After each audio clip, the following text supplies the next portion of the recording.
Hey guys, welcome to another session of Epic 7. This is going to be a frame-by-frame animation breakdown for the 2022 second half update epilogue video that Epic 7 released after the E7 WC. Now, if you've been catching all the action, hopefully you have. It was pretty hyped to show all this kind of upcoming changes into the game, and especially this montage video as we do get year on year to preview some of the new ML5s and RGBs that we'll most likely be seeing. Now, does this mean it's all of them? You know, till the end of the year? I'm not quite sure about that, but generally to be the case, these montage videos do showcase at least more like 99.9. I don't think we usually get like a hero that we didn't see in one of these montages, but at least we can expect this to populate to the end of the year. And then I think maybe in the opening of the new year, we'll see something else. I do feel that this montage video feels a bit like there's less to chew on compared to some of the stuff that they did in previous years, but I might be wrong. There might be the exact same amount, but it just felt like I was expecting maybe 1 or 2 more heroes. But as usual, as the episode is coming to an end, we'd be expecting that our like the ML5 boss hero, so like Strays, Bellion, Archdemon, Shadow, will be like revealed soon. Now, I myself, I don't read the actual story in Epic 7, but again, these videos are coming from the perspective of my art background. So if you're watching my YouTube series and doing these animation breakdowns, and you know, I know that there's a lot of lore fanatics, especially that leave in the comments down below. So definitely, you know, leave it in the comments down below, especially with information gaps that I may be leaving. First things first, we have the opening. And as you saw the full video, I mean, if you want to check out the video and repeat it, check out it on the Epic 7 official YouTube channel. But as you saw in the beginning there, I included the entire video with the sound and all that stuff. We got all the logos for the previous episodes, and I kind of like how they did this, like this kind of cool motion graphic. Like that's episode 4, that's episode 3, episode 2, and then the first one. So it's very, very nice. We get that intro there. This logo, if it continues to grow, it's gonna be something really cool in my opinion. Each episode, the logo becomes like kind of emblematic. So this first thing we get is this cutscene and a voiceover. Now, I believe that is all one of the same S3 animation. The quality that is showcased here is definitely like, it's almost polished, but it's like very pixelated. So the pixelation that you could possibly see on screen here is not a compression thing that they had with YouTube. I believe it is actually on their side that this was like I would say like a 95% completed version of the S3 animation of I believe this would be Lua. Now, is Lua the boss for episode 4? This had been a suspicion amongst the community that maybe she is a boss, because like we saw a preview of Lua even when they showcased the last video that we saw, which had like ML Vivian and who else was in that video? Anyways, if you guys know what I'm talking about there, I did an animation breakdown for that one too. We saw a preview of Lua, the full image, like an illustration, not an S3 animation. So you see how this outline is like, it looks very rough, especially you can notice around the knees here. So it's not just the face looks kind of like not Epic 7. Sorry, I got my snippet tool out here, but you can see the lines are broken here. So there's a lot of stuff that's being showcased here is not at 100% polish, but it's definitely getting there. We've got like them all colored in and all that stuff. So it's all good to see. But this is not finished. Now, generally, it has been the case for at least Bellion. Bellion was showcased in one of her montage videos of the time of her release. She was showcased at the beginning. So does this mean that Lua is the ML5 boss hero? And if she is, a lot of people love her design. So I'm already hearing my guildie saying that they're gonna skip ML Pavel and just save for like the next couple. So in this we have like ML Ray, ML Elena, at least that's seeming to be the case. And then we have potentially, if Lua is the ML5 boss, there's quite a lot of hype because there's actually waifu coming in, and we don't know how broken their kits would be, right? So in terms of like the bosses right now, like I'd say like Bellion, ADS, all pretty oppressive. Strays is also pretty good, you know, and you know, even in the E7 WC, he was he was drafted. This is, I believe her name is Arunka. Again, I don't read the lore, but this one looks very polished. You can tell by the art, especially on the left side there, the art is really polished. The S3 animation, this does not mean that they're like really behind on production. They could literally be done with the S3 animation and then show us this kind of storyboard version, so very rough version. So I think they tend to do this to throw us off on what to expect as well. So players will be kind of like on their tippy toes, you know, when they're planning to save, right? I believe that to be the case for some of the heroes that were released in the past season or two. I'm using RTA as a reference, past season or two. So for example, like Hua Yang was not previewed in any of these montage videos. And then all of a sudden when she dropped, it was like, okay, who's this character? And she was OP. And it's Sharon as well, right? So like these, they take it with a grain of salt. Like, just because this looks not polished does not mean that the S3 animation is not finished. The very fact that if this is not polished and they already have these flames, and these flames, these flame effects are already very high quality, okay, like this. These are post effects. Like this could be from a literal S3 animation, and then they just use some of the outline stuff. So the very fact that they already have some, generally they would not like polish up the background and all that stuff before they polish up the S3 animation, unless it's the same artist. It's usually done by two artists. But regardless, like usually the storyboard has to be done before those things are even like, you know, because those are elements of finesse, right? Elements that would carry this to a final product. So I do believe that this hero is coming out soon. So yeah, just be aware of that. If you liked her design in the story, I saw her in passing. See, like these are like, these effects are almost non-storyboard. All right, these are almost fully polished. All right, so these frames here. Yeah, so if you're waiting for her, just expect her to be out sooner than you think, or sooner than we think even. Fallen Land, we got a preview of this, right? This has something to do with the Moonlight Theater, but even though that's the case, we got a preview of these characters. So I didn't notice at first glance. So when I was watching this live on stream, restreaming the E7WC closing, as they showed multiple clips on the updates that we're going to be getting. I totally missed this, but someone was like, "Oh, that's ML Ray," and I'm like, "What? What? Where was ML Ray?" And then this definitely does look like it. If you look at the top right, we have some like syringes, looks like a scalpel, and then we have the iconic plague mask that Ray actually has. So I don't think there's a doubt in my mind. And obviously, if you look at the face, look at the hair, they did not go like very crazily different. Like compared to, let's say, ML Celine versus RGB Celine, this definitely looks to be the part of a Ray.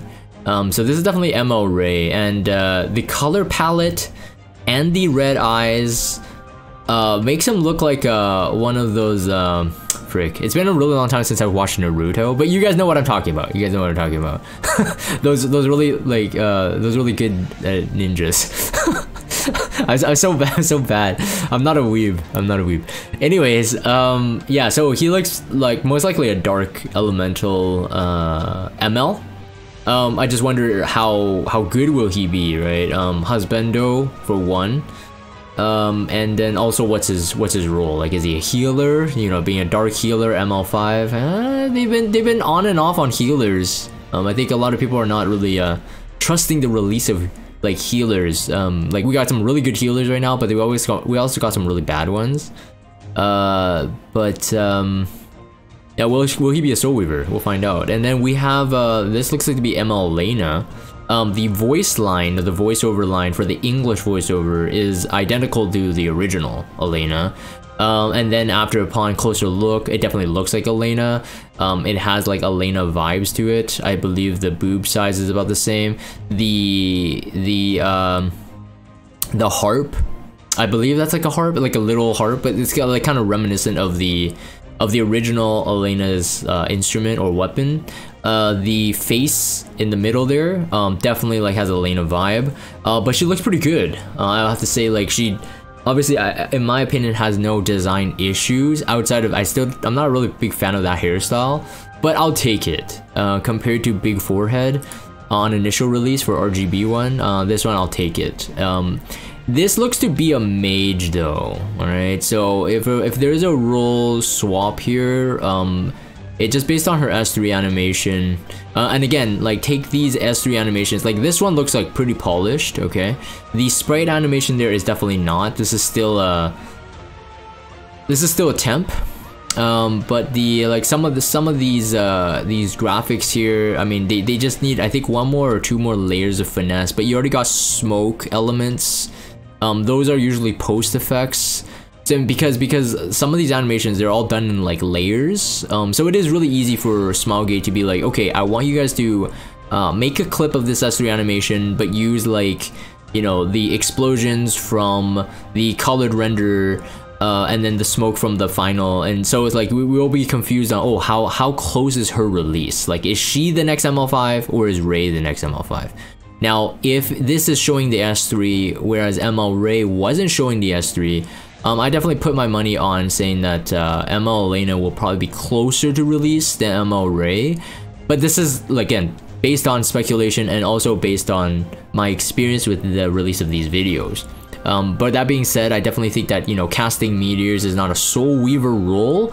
Especially the meteors look pretty devastating. If you look at how much land it's covering and how big those explosions are, probably some sort of mage. So looking forward to that. First preview of the A Ravi skin, and it has the full S3 animation already done. Now we do know that World Arena is most likely ending in around a month and a half now. Like as I'm making this recording, we're just hitting September. So I think it's ending like somewhere like at the mid October or somewhere like end of October. So we're about like a month and a half or 2 months away from this skin, and that looks really polished, right? So you could tell that this S3 animation I think is ready to be released. What do I think about the skin though? I mean, I feel that this skin, I mean, I guess it's different enough, but if I compare something like Spec Tenny from her original to the skin, I think that contrast was bigger. I feel like Fallen Cecilia from original to the skin, that was bigger. This contrast to me is not as big, and it's not that I don't see the differences. I just feel like it still has the same vibe. But that's just my opinion. Let me know what you guys think. Obviously, I'm a fan of, you know, changing the hair color there. I've always had I've always thought that her S3 animation feels a bit too quick. I know she's one of the older MLs now, so it's a bit too late to adjust. Like compared to some of the new ones, like you can see the lack of background and all that stuff. Yeah, I mean it's fine. It's fine. I think if I get her skin, which I'm aiming to at least getting her skin, I will definitely use it. It will definitely be one of the skins that I'll like, you know, I'll probably like using for, you know, maybe a couple years, and then maybe I'll like the OG one again, you know, after feeling bored about this one. But definitely one of the better skins, but also one of the skins that doesn't have as much contrast. That's in my opinion. I do like the change in the axe though. I think that's my favorite part of this skin, to be honest, is the axe. The hair color is cool, like I said, but I definitely think the axe is the weapon is definitely the big one. This one we have Arrowell. Arrowell specialty change, definitely the case. And if you guys again watch me on YouTube, I made a comment on the Arrowell buffs. Now that she gets escort buff, I was saying that, that's pretty insane, right? So like she has a buff, even though it's a buff to get to the Aureus, but she can run something like, you know, Rise of Monarch, which would grant a defense % buff to the entire team, kind of like Aureus again. So as long as she doesn't get stripped, she becomes the greatest AoE damage mitigation knight in the game. So she would function like Peyra, but she's also a knight, so she can have Adamant Shield for the what's it called, the crit damage reduction. She could have Rise of Monarch to get the defense buff and then the barriers on the lowest health ally. Definitely looking forward to this. I was already saying that I liked Arrowell's kit, but I needed her to have a specialty change to get those stats kind of pumped up a bit before I even think about using her. And this preview is definitely very hopeful. We know that to be the case. It's coming. I'm just gonna take a screenshot here. I did mention this on my live stream, and a lot of people were just saying that Jagan's sus. But I wanted to point out like the details in Smilegate's artwork. I just mentioned this. Like, I mean, this is like, you can't miss this, okay? You can't call me degen for drawing 4 arrows pointing to this. But in my opinion, it's like, it's good detail, right? Because like realistically, I don't think her S3 animation is gonna do anything where her what do you call this? I mean, what do we call a skirt, right? Or whatever this thing is. It looks kind of like even if it's like cloth, it looks kind of like hard cloth because it like holds its shape, right? It holds its flare. It's not like draping down.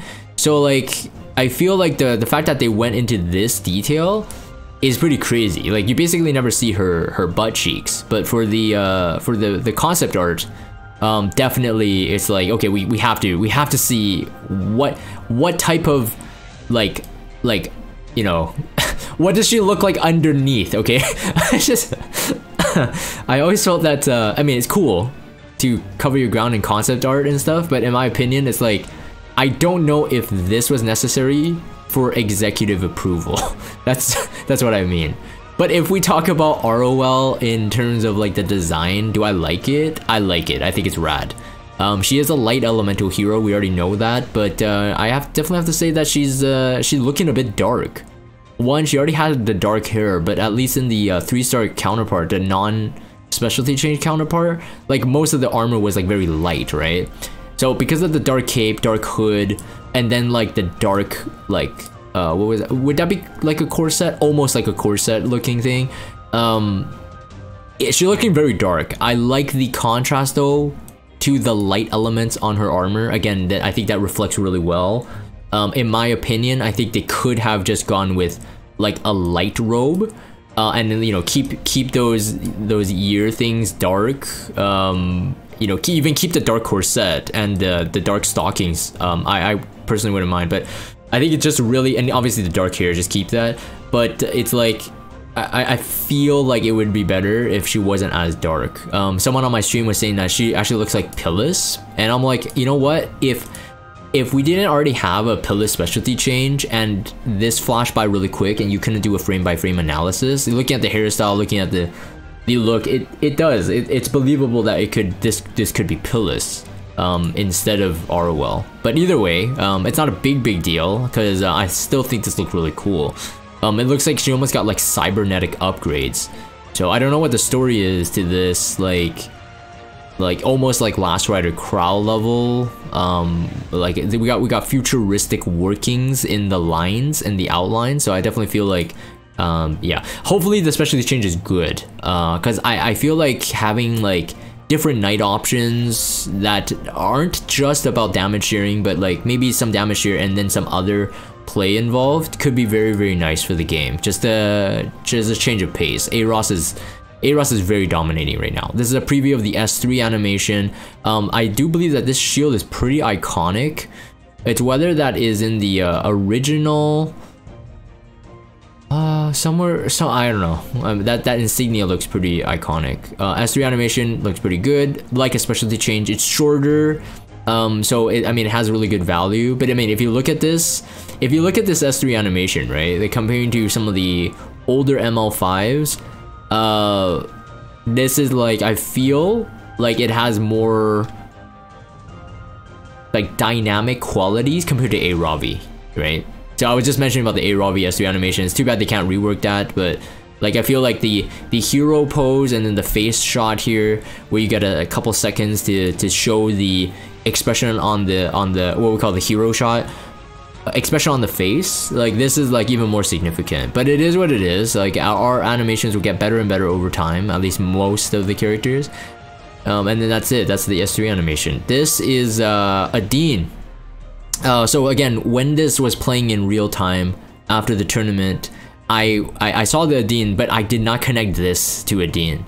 I have to say though, looking back at this, I'm pretty excited to see that she gets an ML counterpart. Now, will she still function as a PvE hero? There's quite a likelihood, but I'm hoping that her kit can somehow be tuned to PvP.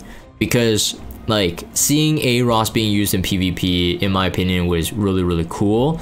And I mean, she is like one of the main characters, at least, well, the main character in this episode, where we were journeying with her and we were growing along with her, grinding this stuff to change her elements if we need to. And then if you're reading the story, I suppose you're growing with her in terms of the personality.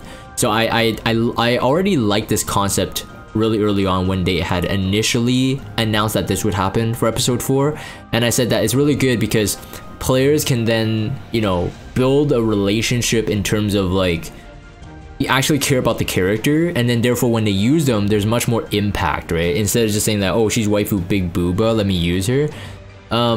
Obviously, I know for sure that Earth and Fire are definitely good for certain PvE content. I haven't even, like, do we even have Ice released actually? I don't think so, right? I don't recall that, but if she is released, I haven't even gotten to the Fire one. But either way, once we get to the ML one, it looks like she matured a lot. She's a total babe in my opinion. The design looks really good. The headdressing, the amount of detail in the headdressing, I think goes definitely beyond a 3-star. It's almost getting to like a 4-star level. When I did my initial like video, like for the video montage that released the ML Celine's, Spirit Eye Celine's like preview, at that time I thought the design looked really bland. Like we're talking about just the visual design. We didn't get a preview of the S3 animation back then, so I thought that she was the protagonist. I thought that ML Celine was the new protagonist. That's how bland I felt ML Celine looked. But I feel like this either dark or light version of Adine looks so good that I actually think it beats ML Celine's design. I don't know what her final pose will be like, but at least in the concept art, I think she's looking really nice. Looking really nice. We already have some preview of the S3 animation. It's not all of it, but it's definitely good, okay? So we already know like the quality of the animation for Adine's S3 animation. In my opinion, it's like, it's shorter, but it's like, even the Earth one, the Fire one, it's on par with at least some good, really good solid 4 stars and even 5 stars. I'm just thinking about Sharoon. When I did Sharoon's initial thoughts video, I also did mention that her S3 animation looked really scuffed. It just felt really rushed. The storytelling was really weird, and also the fidelity and the quality of the animation and just the art itself. Like if you did frame by frame for Sharoon's S3, it just felt really low quality. This just feels really high quality. Now it's either that she's gonna be significant, or it's that Smilegate really does devote themselves to the heroes that they love. And I think that they really wanted to make Adine a character that we love too. Again, based on how they designed her in the game, that you would take her through this journey, she would take her and you know, awaken her and then do her skill tree and all that stuff to grind and then make you care about, almost like a Tamagotchi. That might be a dated reference, but basically like you know, like cultivating your own, like, you know, growing your own Pokemon or something like that, you know what I mean? So anyways, either way, like I think the S3 animation looked really solid. We have a couple previews here. These are still frames. So this is like, I believe like she does a cut. These are still frames to storyboard or stitch together what the storytelling is. Some kind of floral cut that is almost Strays level. It's not splitting the planet into 2, but it's definitely splitting your opponent into 2. When we're playing this live, it has a Ken Burns effect. So Ken Burns is someone who made it popular where a still image is zooming in and out as it's moving, so it doesn't look like as boring like a static slideshow. It has a Ken Burns effect where it's pushing in and out of the image. It's very quick though, and as you see Adine there on the bottom left hand corner doing the slice, and then you see a Dominion as the target in this case receiving that damage, and then that's it, and then boom, and then we move on to Zeo. So anyways, I'm hoping that, you know, RGB Adine was PvE and very good for PvE, and then in our ML version, she'd be a usable protagonist in PvP. That would be super cool, in my opinion. Zeo. I do believe this is Zeo. I think that's his name. I saw it in the Sharoon like initial, oh sorry, the Sharoon intro video, and then also in Sharoon side story. So I think someone's saying that, oh, this is ML Ludwig. I don't think so, right? I think it's Zio and Zio and Ludwig are not related or associated in any way. But he does look cool, and he does kind of look like Ludwig. His voice line is really cool at the end there. Something about like kneel before me or something like that. Definitely looks like a really cool character. I just hope that they don't drop the ball on him like they did with Sharoon. Like I do feel that he should. Like I always find like in animes, like short dudes that are really powerful are really cool, you know. So I'm speaking for myself because I'm not tall. Just a joke. Anyways, so I feel like it would be cool to see him really powerful. Now his colors, I mean, like, is he an ML, right? Like, it's very dark. It's got the purples, it's got the blacks. It's very dark. Like, is that an ML? Yeah, I don't know. Or is he the last boss? I have no idea. But either way, if he is an RGB, I would say that it's definitely in the category of I would not know what element he would be. So that's why I would almost lean this towards like, oh, maybe he is an ML. And if that is an ML, then in this video alone, we have previewed 4 ML5s. Potentially 4 ML5s, assuming Lua is and assuming Zio is. And that's pretty much it. But 100% we know that Elena and Ray are ML5s because we don't have an RGB counterpart. Now, the only issue, I guess, with Zio being an ML5 would that they would have to be pulling off a Solitaria, where it was like Eda RGB was super random introduced, and then Solitaria was literally like the next ML5 banner. That was a weird one. Definitely one of those curveballs that we did not see coming in terms of the Epic 7 community. So will Zio be that way, or will he be a ML like an RGB? Or, you know, I think the other way would be Lua is not the final boss and Zio is the final boss, so the boss of episode 4, and Lua is just an RGB and he's the ML5. So those are all possibilities, right? But anyways, that's it for this. Obviously, I'm gonna be making a video on the upcoming changes as well in the dev notes. So if you're waiting for my thoughts on that, you can check out that video. But hopefully you enjoyed this one. Let me know what your thoughts are in the comments down below. Did I miss something that's quite important that I should have brought up? I think I covered everything I wanted to. Are you excited about these characters? And I guess will you be skipping ML Pavel for the potential new ML5s that are previewed here? Anyways, I'm gonna end this for the video recording. If you guys have Discord, check out the Discord server. Follow me on Twitter, subscribe to YouTube if you haven't. And as always, thank you guys for watching, and I'll see you guys next time.